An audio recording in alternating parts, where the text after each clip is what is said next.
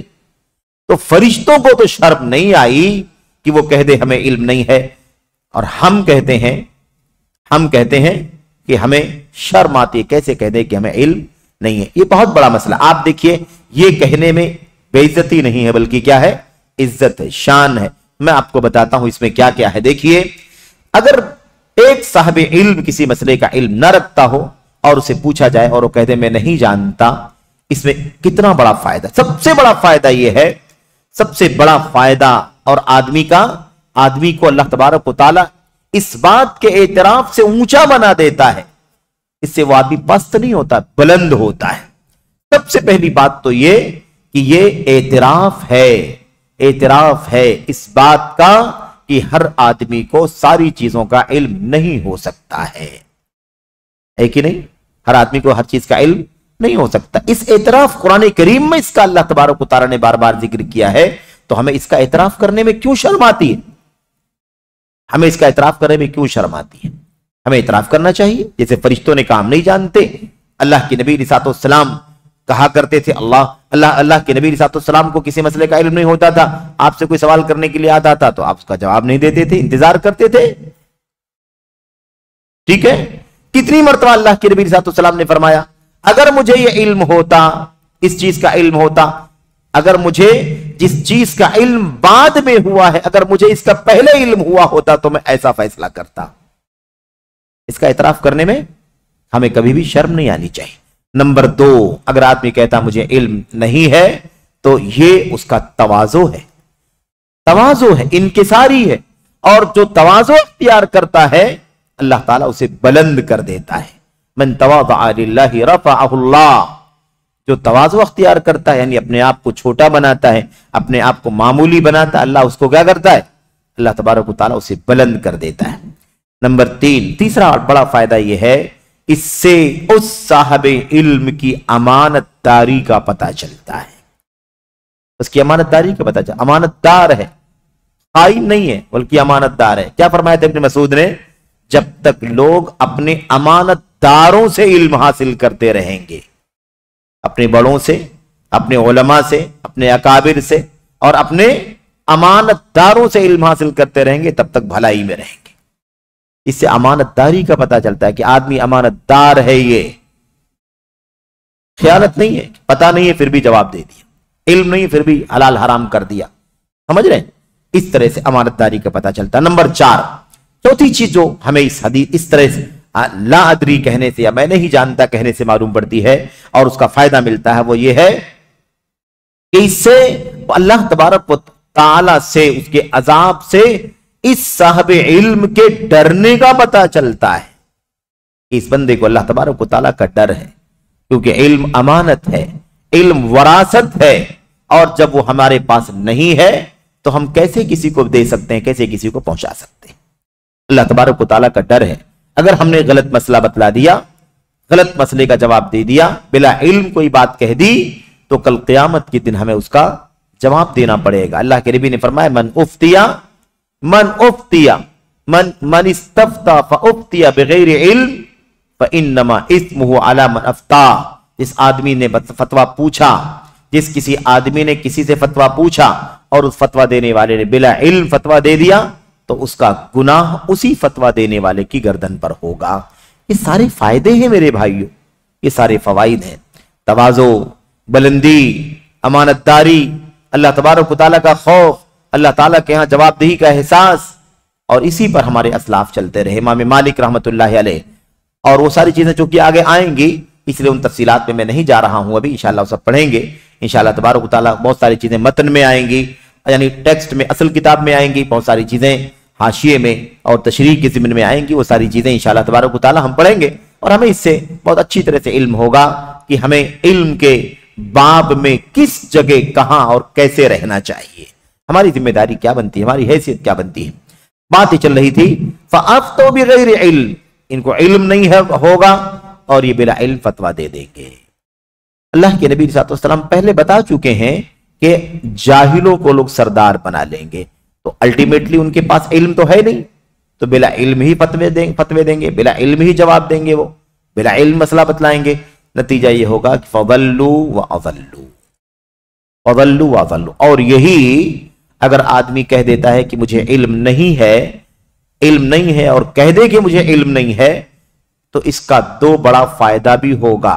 جو دو نقصان یہاں ہو رہا ہے وہی دو فائدہ ہوگا، نہ وہ خود گمراہ ہوگا اور نہ وہ دوسروں کو گمراہ کرے گا۔ یہ بھی فائدہ ہوگا کہ نہیں ہوگا؟ یہاں نقصان ہو رہا ہے کیا؟ ایسے بلا علم فتویٰ دینے والوں کا دو نقصان، ایک تو وہ خود اپنے آپ کو گمراہ کرے گا اور دوسروں کو گمراہ خود بھی گمراہ ہوگا، دوسروں کو بھی گمراہ کرے گا۔ اسی لیے ہمارے علماء کہتے ہیں کہ جو شخص بلا علم دعوت اور تدریس اور تعلیم اور فتوے اور تحدیث کے منصب پر فائز ہونا چاہتا ہے، وہ دوسروں کو نقصان بعد میں پہنچاتا ہے، اپنے آپ کو نقصان پہلے پہنچاتا ہے۔ پہلے ضلال ہے، بعد میں اضلال، پہلے گمراہ ہونا ہے، بعد میں دوسروں کو گمراہ کرنا ہے۔ اس لیے خطرناک ہے یہ مسئلہ۔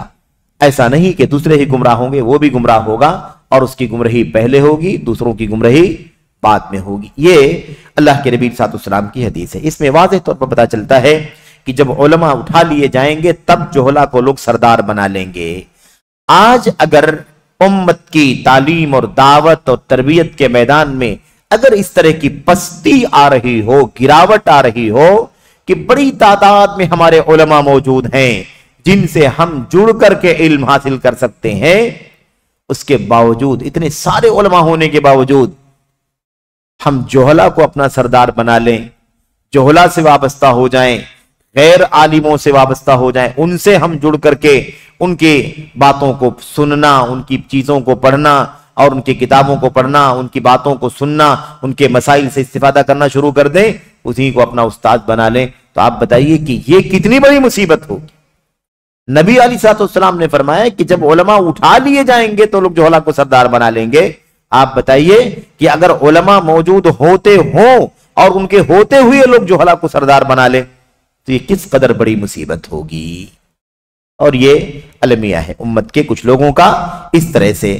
تو اسی بات کو شیخ ظفر الحسن مدنی حفظہ اللہ فرماتے ہیں، بغیر علم اور حکمت و بصیرت کے دعوت و تبلیغ اور فتویٰ بازی کرنا جرم عظیم ہے، جسے کتاب و سنت نے منع فرمایا ہے۔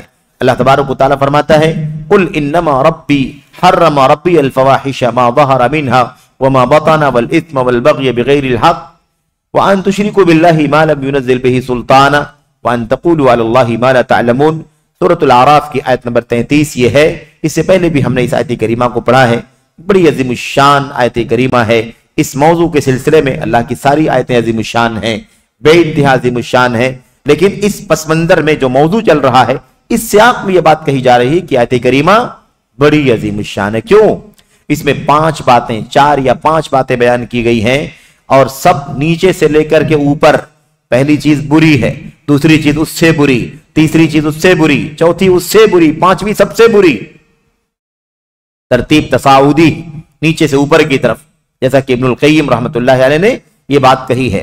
اس میں اخیر میں دیکھیے کیا ہے، اخیر میں وَأَن تَقُولُوا عَلَى اللَّهِ مَا لَا تَعْلَمُونَ، اور اس بات کو بھی اللہ نے حرام کر دیا ہے کہ تم اللہ کے ذمے ایسی بات جوڑ دو جس کو تم نہیں جانتے۔ بنا علم اللہ تبارک و تعالیٰ کے حوالے کوئی بات بولنا۔ اگر کسی نے کہا یہ چیز حلال ہے تو اس کا مطلب ایک چیز اللہ سے ایسی جوڑ رہا ہے جس کا اسے علم نہیں۔ کس دلیل کی بنیاد پر حرام کہا، کس دلیل کی بنیاد پر حلال کہا؟ بلا علم اللہ تبارک و تعالیٰ کی طرف کوئی بات جوڑنا یہ سب سے بڑا گناہ ہے، سب سے خطرناک ہے۔ کیوں؟ اس لیے کہ شریعت حلال و حرام کرنے کا اختیار اللہ تبارک و تعالیٰ کو ہے، اور اگر میں کہتا ہوں کہ حلال ہے جبکہ اللہ تعالیٰ نے حلال نہیں کیا ہے، میں کہوں حرام ہے جبکہ اللہ تعالیٰ نے حرام نہیں کیا ہے، اس کا مطلب یہ ہوگا کہ ہم نے شریعت بتانے کا، بنانے کا اختیار اللہ تبارک و تعالیٰ کے بجائے خود اپنے آپ کو دے دیا ہے۔ اس لیے بدترین جرم ہے یہ۔ آخری آیت کریمہ کے اخیر میں اسی بات کو بیان کیا گیا ہے۔ اس کے بعد اللہ تبارک و تعالیٰ فرماتا ہے، اسی طرح اللہ عز و جل نے رسول اللہ صلی اللہ علیہ وسلم کو حکم دیا، آپ لوگوں سے فرما دیجئے، کیا آپ لوگوں سے کہہ دیجئے، قل ما اسألکم علیہ اجرا، قل ما اسألکم علیہ من اجر وما انا من المتکلفین۔ یہ سورہ صاد کی آیت نمبر 86۔ اللہ تبارک و تعالیٰ فرماتا ہے آپ کہہ دیجئے، آپ لوگوں سے کہہ دیجئے، میں جو کچھ کر رہا ہوں، یہ دعوت کا، تعلیم کا، تربیت کا جو میں مشن انجام دے رہا ہوں، میں اس پر تم سے کوئی مزدوری نہیں چاہتا، تم سے کوئی اجرت طلب نہیں کرتا، اور نہ میں تکلف کرنے والوں میں سے ہوں۔ تکلف کیا ہے؟ تکلف میں یہ شامل ہے کہ آپ کو پتہ نہ ہو، علم نہ ہو، آپ کو معلومات نہ ہو، اور آپ بلا وجہ اپنے آپ کو مشقت میں ڈال کر کے اس کو حل کرنے کی کوشش کریں۔ کلفت میں ڈالنا، مشقت میں ڈالنا، بوجھ اپنے اوپر ڈالنا، ایک ایسی چیز کو لادنے کی کوشش کرنا جس چیز کو آپ پر، جس چیز کے لادنے کا کوئی مسئلہ ہی نہیں، اور آپ زبردستی اس کو کیا کریں؟ تکلف میں پڑھیں، یعنی اپنے آپ کو مشقت میں ڈالیں، تکلیف میں ڈالیں، آزمائش میں ڈالیں، بوجھ اٹھائیں۔ ایسا کرنا نہیں ہے۔ اللہ کے نبی صلی اللہ علیہ وسلم نے، اللہ تبارک و تعالیٰ نے اپنے نبی سے کہلوایا کہ آپ لوگوں سے کہیے کہ میں جو کچھ کر رہا ہوں، میں اس پر تم سے کوئی مزدوری، کوئی اجرت، کوئی معاوضہ نہیں چاہتا، اور میں تکلف کرنے والوں میں سے بھی نہیں ہوں۔ جو میرے پاس ہے اللہ تعالیٰ کی طرف سے میں اسے بتا دیتا ہوں، جو چیز میرے پاس نہیں ہے میں اسے زبردستی اپنی طرف سے نہیں بتلاتا۔ یہ کیا ہے؟ تکلف، تشدد، یعنی بلا وجہ اپنے پر لوڈ ڈالنا۔ نہیں معلوم ہے پھر بھی کوشش کرنا کہ بتاؤں۔ کیوں بھائی؟ آپ کو کوئی مجبوری ہے کہ آپ بلا وجہ اپنے آپ کو گمراہ کرنے کا کام کریں اور دوسروں کو گمراہ کرنے کا کام کریں؟ یہ کام نہیں ہونا چاہیے۔ اس سلسلے میں ایک روایت، ایک اثر بھی صحیح بخاری کتاب التفسیر کے اندر موجود ہے، وہ روایت یہاں پر نقل کر رہے ہیں عبداللہ بن مسعود رضی اللہ تعالیٰ عنہ۔ یہ ہمارا طریقہ ہے، یہ ہمارے اسلاف کا طریقہ ہے، ہم سلفی ہیں، اہل حدیث ہیں، یہ دیکھیے یہ طریقہ ہوتا ہے۔ آیت کریمہ ہم نے پڑھی، آیت کریمہ کا ترجمہ پڑھا، اب آیت کریمہ کی تفسیر میں حضرت عبداللہ بن مسعود رضی اللہ تعالیٰ عنہ کا یہ اثر ملاحظہ فرمائیں۔ کیا معنی ہے اس کا؟ تکلف کرنے والوں میں سے نہیں ہوں۔ نہیں علم ہے تو کہہ دو نہیں علم ہے، علم ہے تو بتا دو، کیوں بلا علم اپنے آپ پر بوجھ ڈال رہے ہو؟ یہی تکلف ہے۔ دیکھیے عبداللہ مسعود فرماتے ہیں رضی اللہ تعالیٰ عنہ، من علم شیئا فلیقل بہ۔ ایک دم اچھی طرح سے غور کریں، یہ کہاں ہے؟ صحیح بخاری کتاب التفسیر میں، باب وما انا من المتکلفین، اور صحیح امام مسلم نے اپنی کتاب صحیح مسلم کے اندر کتاب صفات المنافقین کے اندر اسے نقل فرمایا ہے۔ من علم شیئا فلیقل بہ، جس آدمی کو کسی چیز کا علم ہو وہ بتا دے، جسے علم وہ بتا دے۔ ومن لم یعلم فلیقل اللہ اعلم، اور جسے علم نہ ہو وہ کہہ دے کہ اللہ جانتا ہے، اللہ خوب جانتا ہے، اللہ بہتر جانتا ہے، اللہ سب سے زیادہ جانتا ہے۔ یہ ہے ہمارے اسلاف، یہ ہمارے اسلاف ہیں۔ عبداللہ بن مسعود کیا فرماتے ہیں؟ جسے علم ہو وہ بتا دے، بول دے، کہہ دے، بتا دے کیا ہے، اور جسے علم نہ ہو وہ کیا کہے؟ وہ اب زبردستی اپنی کریز کو لا کر، اپنی مقبولیت کو لا کر، اور اپنی گنتیوں کو لا کر، یہ نہ سوچے کہ میں کیسے نہ بولوں، نہیں جواب دوں گا، اتنی ساری پبلک عوام ہمیں دیکھ رہی ہے، ہمارا تو وقار ہی ختم ہو جائے گا، ہمارا تو میدان ہی ٹوٹ جائے گا، ہم تو بے عزت ہو جائیں گے، بدنام ہو جائیں گے۔ یہ دیکھو اتنے مشہور آدمی ہیں، اتنے بڑے آدمی ہیں، انہیں کچھ نہیں آتا، ایک ادنا سے مسئلے کا جواب نہیں دیا، کہہ دیا میں نہیں جانتا۔ یہ ہے سب سے بنیادی مسئلہ۔ جسے علم ہو وہ بولے، جسے علم نہ ہو وہ نہ بولے، بلکہ وہ یہ بولے کہ میں نہیں جانتا، اللہ تبارک و تعالیٰ سب سے زیادہ جانتا ہے۔ یہ ہے ہمارے اسلاف کا طریقہ۔ کیوں تکلف کرنا، کیوں مشقت میں اپنے آپ کو ڈالنا؟ فَإِنَّ مِنَ الْعِلْمِ، یہ دیکھیے جس کو علم نہیں ہے وہ اگر کہتا ہے کہ میں نہیں جانتا اللہ جانتا ہے، یہ بھی علم ہے، کیونکہ کم از کم وہ یہ جانتا ہے کہ میں نہیں جانتا ہوں، اور وہ یہ جانتا ہے کہ جب میں نہیں جانتا ہوں تو مجھے بتانا نہیں چاہیے بلکہ اللہ تعالیٰ کے حوالے کر دینا چاہیے۔ ٹھیک ہے، تو اسے چاہیے کہ وہ کہہ دے اللہ تعالیٰ خوب جانتا ہے، بہتر جانتا ہے، سب سے زیادہ علم والا ہے، کیونکہ فَإِنَّ مِنَ الْعِلْمِ أَن يَقُولَ الرَّجُلُ لِمَا لَا يَعْلَمُ اللَّهُ أَعْلَمُ، اس لیے کہ یہ بھی علم میں شامل ہے، علم کا حصہ ہے کہ آدمی جس چیز کے بارے میں علم نہ رکھتا ہو اس کے بارے میں اگر اسے پوچھا جائے تو وہ کہہ دے کہ اللہ جانتا ہے، میں نہیں جانتا ہوں، مجھے علم نہیں ہے۔ اللہ تبارک و تعالی اللہ اعلم کہے، انا لا اعلم واللہ اعلم، اللہ خوب جانتا ہے، مجھے اس کا علم نہیں ہے، یہ کہنا چاہیے۔ یہ کہنا بھی کیا ہے؟ یہ کہنا بھی علم کا حصہ ہے۔ اللہ اکبر، کیوں؟ اس لیے دو باتیں معلوم ہیں، اسے دو باتوں کا علم ہے، اس لیے علم ہے یہ، ایسا کہنا کہ اللہ جانتا ہے میں نہیں جانتا، ایسا کہنا یہ علم ہے۔ کیوں؟ دو وجوہات کی بنیاد پر۔ نمبر ایک، اس لیے کہ اسے اپنے بارے میں علم ہے کہ میں نہیں جانتا، اسے اعتراف ہے کہ میں نہیں جانتا، اور دوسرے اسے اس بات کا علم ہے کہ اللہ تبارک و تعالیٰ کے حوالے کر دینا چاہیے اس مسئلے کو جس کا علم انسان کے پاس نہ ہو۔ سمجھ رہے ہیں؟ یہ علم ہے، جہالت کے باوجود بھی اگر یہ آدمی جانتا ہے کہ میرا کام نہیں ہے، مجھے اللہ تعالیٰ کے حوالے کر دینا چاہیے اس کے علم کی نسبت، تو یہ حقیقت میں علم کا حصہ ہے۔ اور اگر آدمی جہالت کے ساتھ مسئلہ بتائے، فتویٰ بتائے، تو یہ جہالت ہے، اور جہالت جہل مرکب، وہ جاہل ہے اور اسے خود نہیں معلوم ہے کہ میں جاہل ہوں، مجھے جواب نہیں دینا چاہیے، مجھے خاموش رہنا چاہیے۔ یہ ہے دلیل۔ ابن مسعود دلیل، صحابی رسول دلیل سے بات کرتے ہیں، اور آج لوگ لاجک سے بات کرتے ہیں، دانشوری سے بات کرتے ہیں، لوگ مطمئن ہو جاتے ہیں، یہ دیکھو واہ کیا کہہ دیا، کیا بتا دیا۔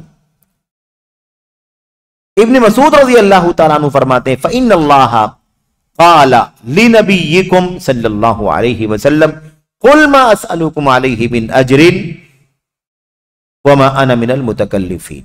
وہی آیت کریمہ سورہ صاد کی، اللہ تبارک و تعالیٰ نے یہ بات کیوں کہی ابن مسعود نے؟ اسی آیت کریمہ سے استنباط کر کے، اس کی فقہ نکال کر کے، اس کا نچوڑ بتا کر کے، اس کے بعد دلیل میں کہتے ہیں اس لیے یہ بات بتا رہا ہوں میں، اس لیے کہ تمہارے نبی صلی اللہ علیہ وسلم سے اللہ تبارک و تعالیٰ نے تمہارے نبی صلی اللہ علیہ وسلم سے کہا آپ کہہ دیجئے کہ میں اس کام پر تم سے کوئی مزدوری نہیں مانگتا، کوئی معاوضہ نہیں مانگتا، کوئی فیس نہیں مانگتا، وَمَا أَنَا مِنَ الْمُتَكَلِّفِينَ، اور نہ میں تکلف کرنے والوں میں سے ہوں، مجھے جو اللہ بتاتا ہے میں تمہیں بتا دیتا ہوں، میری طرف جو وحی آتی ہے جس کا علم مجھے ملتا ہے میں تمہیں بتا دیتا ہوں، جس کا علم مجھے نہیں ہوتا ہے میں اس کے بارے میں کہہ دیتا ہوں کہ مجھے اس کا علم نہیں، میں تکلف نہیں کرتا کہ جس چیز کا علم نہیں ہے اس کا بھی بوجھ اپنی گردن پر ڈالوں اور اپنے آپ کو مشقت میں ڈالوں۔ میرے بھائیو کس قدر آسان ہے کہ جس مسئلے کا علم نہ ہو تو آسانی کہہ دے اللہ اعلم، لا ادری، لا اعلم، ما عندي علم، هذا مما لا ادری، هذا مما لا اعلم، میں نہیں جانتا، مجھے علم نہیں ہے، مجھے اس کا پتہ نہیں ہے، اللہ تبارک و تعالیٰ خوب جانتا ہے۔ یہ کہنا کتنا آسان ہے میرے بھائیو، ساری مشقت سے، ساری پریشانی سے آدمی کو تو یہ بھی دین اور شریعت ہے کیا؟ عدم تکلف۔ علم میں کیا ہے؟ علم میں، دعوت میں خاص طور پر عدم تکلف۔ آپ کو ہم کو بوجھ لینے کی ضرورت ہی نہیں ہے میرے بھائی، ہم مکلف ہی نہیں ہیں، ہمارے ذمے ہے ہی نہیں، جس بات کا علم نہیں ہے ہماری ذمہ داری نہیں ہے کہ ہم اس کو بتائیں ہی، جب تک کہ اس کا علم ہمیں حاصل نہ ہو جائے۔ یہ آیت کریمہ، اس کی تفسیر سمجھ لو ابن مسعود رضی اللہ تعالیٰ عنہ نے کر دی۔ بہرحال یہاں پر مقدمے کا اصل حصہ ختم ہو گیا۔ اہل علم اور حکمت اور ہمارے اسلاف ہمیشہ ایسے نام نہاد دائی اور مبلغ اور فتوہ بازی کرنے والوں کو الدین النصیحہ کے تحت اپنی زبان و قلم سے نصیحت کرتے رہے ہیں اور اس کے برے نتائج سے آگاہ کرتے رہے ہیں، اور اس سلسلے میں بہت سے اسلاف نے مستقل کتابیں بھی لکھی ہیں۔ اس کے بعد شیخ کہتے ہیں کہ اسی ضمن میں ایک کتاب آپ کی یہ کتاب بھی ہے نا، اس سلسلے میں آپ کی یہ کتاب بھی ہے التعالم و اثرہ علی الفکر والکتاب، جس کا ترجمہ اور جس کی تشریح تھوڑی مختصر ہم بھی آپ بھی بیٹھ کر کے یہاں اللہ تعالیٰ کے گھر میں پڑھ رہے ہیں۔ تو یہ ہے شیخ ظفر الحسن مدنی حافظ اللہ کا یہ عظیم الشان اور قیمتی مقدمہ، جو علم اور دلائل سے آثار سے بھرا ہوا ہے، اس سے اندازہ لگائیں کہ یہ مسئلہ کس قدر قیمتی ہے۔ تو بہرحال میرے بھائیوں، اب آج جو فتنہ چل رہا ہے وہ یہ ہے کہ جس کو دیکھو وہ اپنا حق سمجھتا ہے کہ علم اور دعوت کے میدان میں بھی وہ ہے نا اپنے آپ کو اپروچ کرے، اپنے آپ کو آگے لائے، اپنی رائے پیش کرے، اپنا نظریہ دے۔ میرے نزدیک تو حلال ہے، میرے نزدیک تو حرام ہے۔ یہ نزدیک دور کا مسئلہ نہیں ہے، یہ قرآن و سنت اور سلف امت کے دلائل کا مسئلہ ہے، دلائل کا مسئلہ ہے۔ علم سے بات کرنے کی ضرورت ہے۔ میرے نزدیک فلاں نزدیک، اس کے نزدیک، اہل علم کہیں تو ٹھیک ہے، یعنی گویا جب وہ کہتے ہیں میرے نزدیک، یعنی جو ان کا حاصل مطالعہ ہے اس کی روشنی میں وہ کہتے ہیں کہ جو کچھ میں نے پڑھا ہے اس کی روشنی میں میرے نزدیک یہ مسئلہ اس طرح سے، تو بات سمجھ میں آتی ہے۔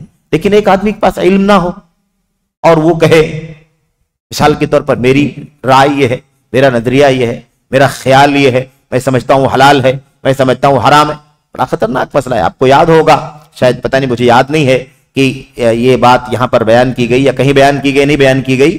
آپ نے نام سنا ہوگا، 7ویں صدی ہجری کے عالم ہیں امام ابن دقیق العید، امام ابن دقیق العید رحمت اللہ علیہ، مصر کے چوٹی کے امام اور عالم گزرے ہیں، اور بہت ساری ان کی کتابیں بھی ہیں، ہے نا۔ ان کی کتاب مطلب علوم شریعت میں کئی فن میں ان کی بہت ساری کتابیں ہیں۔ ابھی ان کی سیرت پر بات نہیں کرنی ہے۔ ابن دقیق العید، دقیق کے معنی آٹے کے ہوتے ہیں، اور عید تو جانتے ہی ہیں عید، تو دقیق العید، عید کے آٹے کا بچہ، عید کے آٹے کا بیٹا، اسی سے مشہور ہو گئے ہیں۔ نام ان کا محمد ہے، محمد بن علی ہے نا، بن وہب نام ہے ان کا، چوٹی کے امام ہے جیسا کہ ہم نے عرض کیا، اور 7ویں صدی ہجری کے امام ہیں، 702 میں غالباً یا 3 میں وفات پائے ہیں یہ۔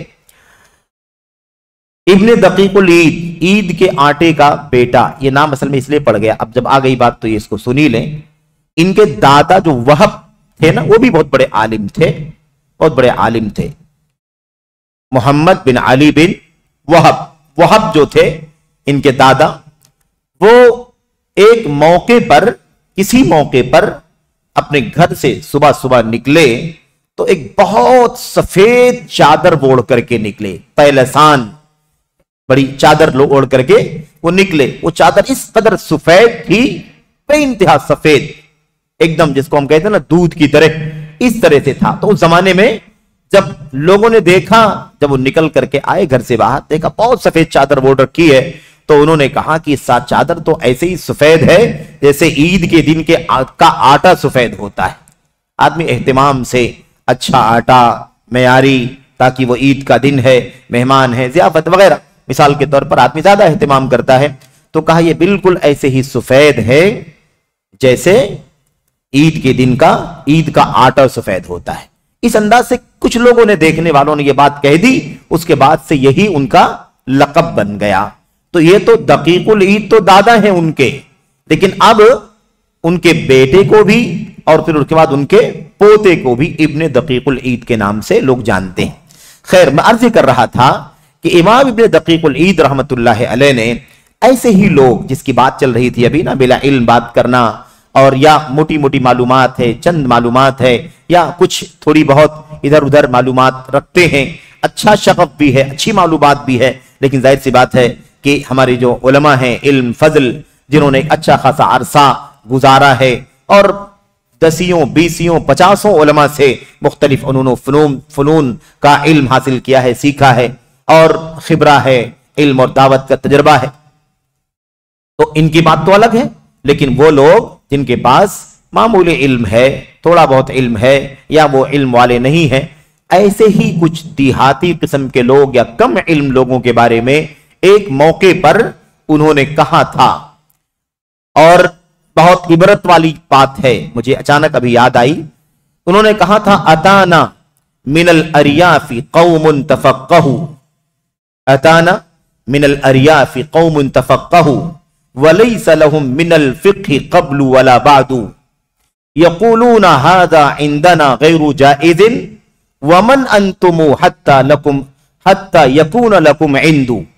یہ شعر انہوں نے کہا تھا امام ابن دقیق العید نے ان لوگوں کے بارے میں